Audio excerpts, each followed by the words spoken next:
नमस्कार, news today network के इस खास कार्यक्रम उत्तराखंड समाचार में आपका स्वागत है। आप देख रहे हैं उत्तराखंड की मुख्य खबरें। चलिए शुरुआत करते हैं हेडलाइन से।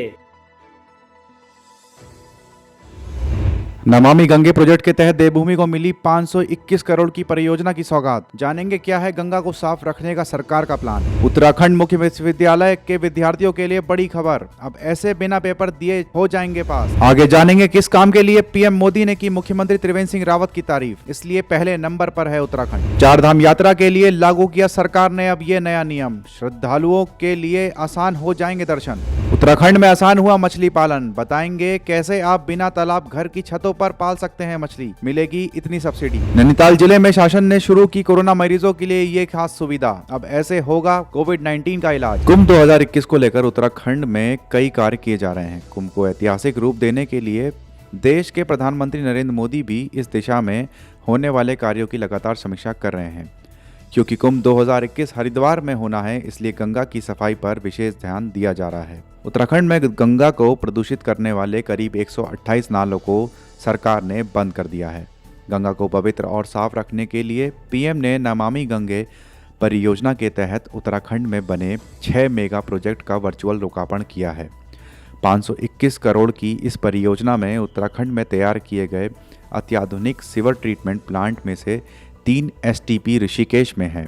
चंद्रशेखर नगर में 41.12 करोड़ की लागत से बना 7.50 मल्टी स्टोरी एमएलडी का एसटीपी, लक्कड़घाट में 158 करोड़ की लागत का 26 एमएलडी एसटीपी और ताड़वाला के चोरपानी में 5 एमएलडी के एसटीपी शामिल हैं। उत्तराखंड सरकार की ओर से भी पीएम के प्लान को सफल बनाने में सीएम त्रिवेंद्र सिंह रावत का भरपूर योगदान रहा है। यही वजह है कि पवित्र गंगा को मैला करने वाले 135 में से 128 नालों को पूर्ण रूप से बंद कर दिया गया है। वहीं बाकियों को बंद करने की कवायद जारी है। गंगा के दोनों किनारों पर बने 5 से 7 किलोमीटर के क्षेत्र में जैविक खेती को भी बढ़ावा दिया जा रहा है। इसके अलावा स्थायी कृषि प्रथाओं को भी नमामि गंगे कार्यक्रम के अंतर्गत प्रोत्साहित किया जा रहा है। अब खबर उत्तराखंड मुक्त विश्वविद्यालय में छात्रों को प्रमोट किए जाने की। उत्तराखंड मुक्त विश्वविद्यालय की परीक्षा समिति ने छात्रों के लिए एक महत्वपूर्ण निर्णय लिया है। विश्वविद्यालय के कुलपति प्रोफेसर ओपीएस नेगी ने प्रथम और द्वितीय वर्ष सेमेस्टर के छात्रों को कोविड-19 के चलते यूजीसी के निर्देशों व नियमों के तहत प्रोन्नत करने का फैसला लिया है। उन्होंने कहा कि छात्रों को उनके सत्रीय कार्यों के अंकों के आधार पर थ्योरी के अंक प्रदान किए जाएंगे। यदि कोई छात्र इन अंकों से संतुष्ट नहीं होता है तो उन्हें अंक सुधार परीक्षा का मौका भी दिया जाएगा। इसके लिए छात्र अलग से बैक परीक्षा का भी फॉर्म भर सकते हैं। उन्होंने कहा कि यह सुविधा छात्र हित में विश्वविद्यालय द्वारा उन्हें दी गई है। दोस्तों, न्यूज टुडे नेटवर्क आपको हमेशा अपडेट करता रहता है, इसीलिए आप वीडियो को देखने के साथ एक लाइक जरूर कर दें, जिससे हम आपको आपकी तरक्की से जुड़ी हर एक जानकारी आप तक पहुंचाते रहें। अब खबर पीएम मोदी द्वारा की गई सीएम त्रिवेंद्र की तारीफ की। प्रधानमंत्री नरेंद्र मोदी ने जल जीवन मिशन में बेहतर परफॉर्मेंस के लिए उत्तराखंड के मुख्यमंत्री त्रिवेंद्र सिंह रावत की सराहना की है। उन्होंने कहा कि जल मिशन में 2024 तक देश के हर घर को नल से जल उपलब्ध करवाने का लक्ष्य रखा गया है। उत्तराखंड में मुख्यमंत्री त्रिवेंद्र सिंह रावत और उनकी टीम एक कदम और आगे बढ़ गई है। वे केवल 1 रुपए में पानी का कनेक्शन दे रहे हैं। पीएम मोदी ने कहा कि उत्तराखंड में केंद्र के लक्ष्य से भी कम समय में 2022 तक हर घर नल से जल देने का लक्ष्य रखा गया है। कोरोना जैसी विषम परिस्थितियों में भी पिछले 4 से 5 माह में उत्तराखंड में 50,000 परिवारों को पानी का कनेक्शन दिया जा चुका है। पीएम ने कहा कि उत्तराखंड प्रदेश में किए गए यह कार्य मुख्यमंत्री त्रिवेंद्र सिंह रावत और उनकी सरकार के कमिटमेंट को बताता है। अब खबर उत्तराखंड में चारधाम यात्रा के बदले नियमों की। उत्तराखंड में चारधाम यात्रा पर आने वाले श्रद्धालुओं के लिए अच्छी खबर है।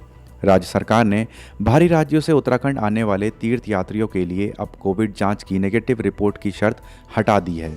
हालांकि यात्रा के लिए तीर्थ यात्रियों को देवस्थान बोर्ड की वेबसाइट पर पंजीकरण और ई पास व्यवस्था में कोई छूट नहीं दी गई है। उत्तराखंड देवस्थानम प्रबंधन बोर्ड ने चारधाम यात्रा की एसओपी जारी कर दी है। देवस्थानम बोर्ड के मुख्य कार्यकारी अधिकारी रविनाथ रमन की ओर से एसओपी जारी की गई है। वहीं यात्रा पर आने वाले श्रद्धालुओं को पंजीकरण के दौरान दी गई आईडी पते का प्रमाण यात्रा के समय रखना अनिवार्य है। पंजीकरण के बाद बोर्ड की ओर से यात्रा का ई पास भी जारी किया जाएगा। वहीं अगर बद्रीनाथ, केदारनाथ, गंगोत्री और यमुनोत्री धाम में निर्धारित स्थानों पर थर्मल स्कैनिंग में किसी यात्री में कोविड-19 के लक्षण पाए जाते हैं तो उसे यात्रा की अनुमति नहीं दी जाएगी। इसके अलावा पूरी यात्रा में सोशल डिस्टेंसिंग के मानकों का पालन करना अनिवार्य होगा। अब खबर उत्तराखंड में बायोफ्लोक तकनीकी से मछली पालन की। राज्य में बिना तालाब निर्माण किए अब बायोफ्लोक तकनीक से छत और छोटी जगह में भी मछली पालन किया जा सकेगा। प्रधानमंत्री मत्स्य संपदा योजना के तहत इस तकनीक से मछली पालन करने वालों को सब्सिडी भी दी जाएगी। योजना के तहत 7.5 लाख रुपए के प्रोजेक्ट लागत में सामान्य वर्ग को 40%, SC/ST और महिलाओं को 7% की सब्सिडी दी जाएगी।